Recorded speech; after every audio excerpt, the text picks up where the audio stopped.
Hello, it's Sierra with WTI. And I haven't worn lip gloss in so long because I hate that it doesn't last and it's so sticky.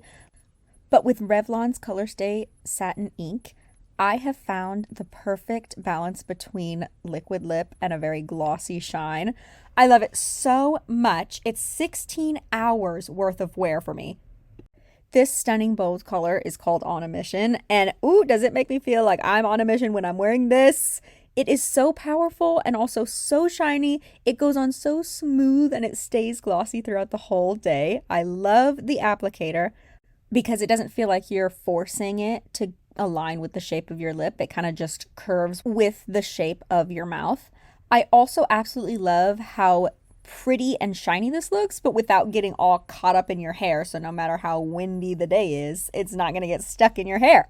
It's super transfer resistant, and my favorite thing about it is that you can kind of tone it down. If you just take off the first layer of it, then it becomes more of a lip tint. And that's just my point of view.